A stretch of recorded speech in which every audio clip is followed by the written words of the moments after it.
Hello, and welcome to Its Continuing Mission, where another Star Trek devotee spends too long talking about the ongoing impact that Star Trek has on the world and the people in it, or at the very least, on themselves. I'm Ollie, your host and captain on this exciting voyage, and today we are discussing alien foreheads. Okay, not just foreheads. We're talking about costuming in general, but this time we'll be discussing alien makeup in particular. We'll go in depth on the fashion, jumpsuits, and uniforms another time. To dive right in, the uninformed may look at the typical Star Trek show and wonder why, or maybe even mock or criticize the fact that most aliens are totally humanoid, except for, perhaps, a strange forehead shape or other superficial change to the actor's totally human body. The Watsonian explanation comes from a season 6 episode of Next Gen, The Chase, where it is revealed that the progenitors, upon discovering that they were alone in the universe, implanted their DNA into the primordial ooze of life supporting planets across the galaxy, a plot that was later expanded into an entire season of Discovery.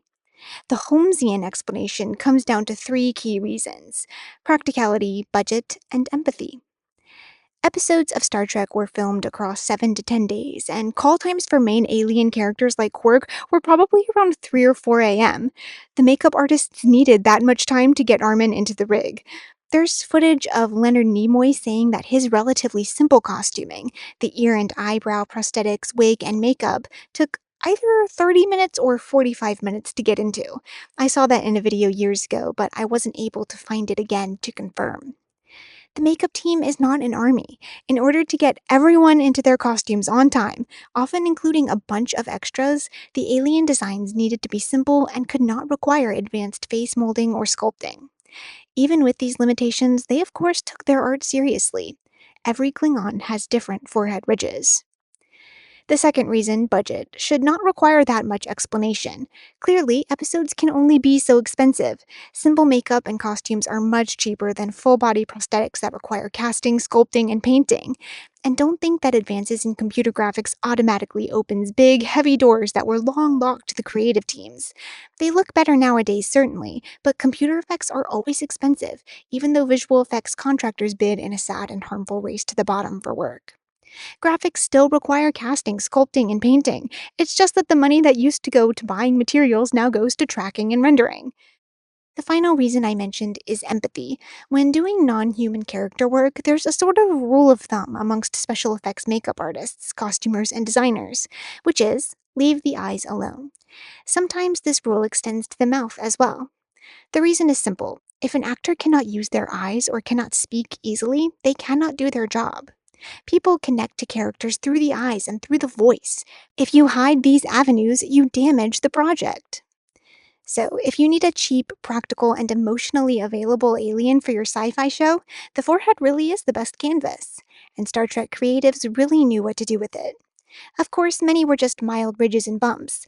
Others, as I'm sure you know, go all out. Klingons, Ferengi, and Cardassians are prime examples, but one of my favorites has to be the Andorians, with their iconic antennae.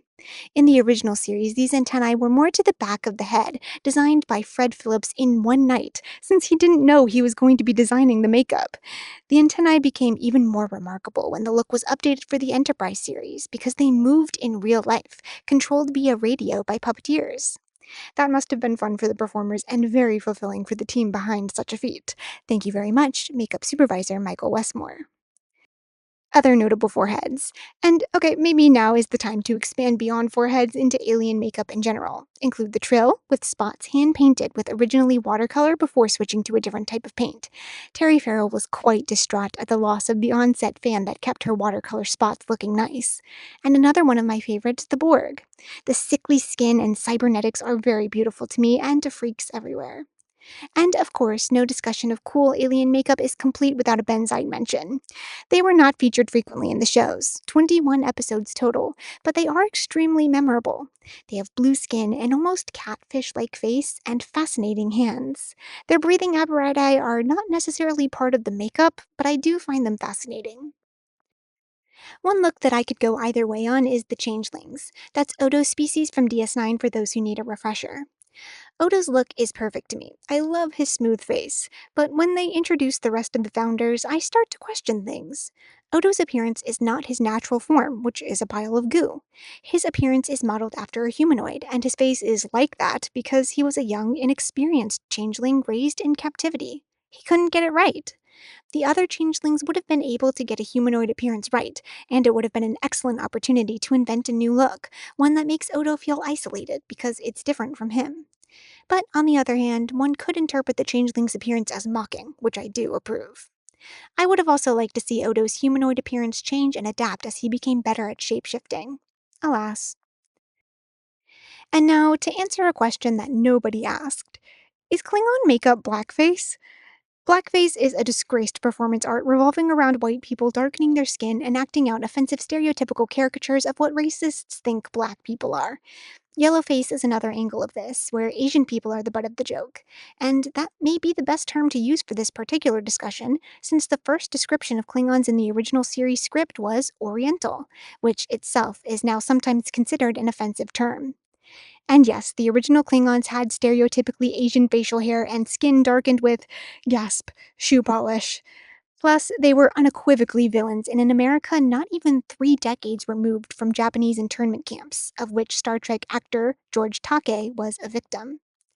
However, it's been a while since I watched the original series, but I don't think Klingon culture was very well developed yet, so while their appearance coupled with their villain status can be alarming, it's hard to say that they were a caricature of anyone, especially since the closest parallel at the time would probably be the Soviet Union, but I haven't studied that part of history very deeply. Post redesign in Next Gen, Klingons still had dark skin, and white actors still often portrayed them, though black actors did as well, including Worf, the Klingon we are closest to. Now, I've only seen the shows remastered on my high def TV where the white actors look a little more orange to me, but I'm not sure what they looked like in the 80s and 90s. In this era as well, the facial hair became more diverse and less stereotypical. But that Oriental description still might fit the now fleshed out Klingon culture, which is clearly heavily inspired by at least the appearance of Japanese samurai culture, or Bushido, with a little Norse mythology thrown in there for flavor. But inspiration is not a crime. Klingons may be violent, but their warrior culture is often portrayed positively. The stories about Klingons in later Trek shows are diverse, thoughtful, and occasionally deep. I think the core offense of something like blackface or yellowface is not the simple act of darkening someone's skin, it's the cultural characterization, and even more specifically, making fun of those cultures. Even in the original series, Klingons didn't make fun of anyone. Gowron is not a caricature of a made up samurai. He's a unique, full character, and everyone respects him. In this humble podcaster's opinion, Klingons are not blackface or yellowface. But hey, no one asked in the first place. Now, to close us off, I'd like to list all the awards that Star Trek has won for makeup, not costumes, beginning, of course, with the entire franchise's only Academy Award, aka Oscar, win ever. Best Achievement in Makeup for Star Trek 2010, directed by J.J. Abrams. The honor went to artists Barney Burnham, Mindy Hall, and Joel Harlow. The other achievements are no less earned or prestigious, but I won't go too in depth on any of them or we'll be here all day. And also, Memory Alpha doesn't go too in depth on the accolades page either. Nominations for Academy Awards: Star Trek VI, The Undiscovered Country, Star Trek, First Contact, Star Trek Beyond. For ACA Awards, The Undiscovered Country; for the Broadcast Film Critics Association Awards, Star Trek 2010 and Star Trek Beyond. For the Hollywood Makeup Artist and Hairstylist Guild Awards, Voyager Episode Dark Frontier for Best Special Effects Makeup, Voyager Episode Fairhaven for Best Period Makeup, Voyager Episode The Void for Best Special Makeup Effects, Star Trek Picard Season 1 and Season 3 for Best Special Makeup Effects, Star Trek Discovery Season 2 for Best Special Makeup Effects. Star Trek Section 31, Best Special Makeup Prosthetics. John Caglione Jr. for a Lifetime Achievement Award.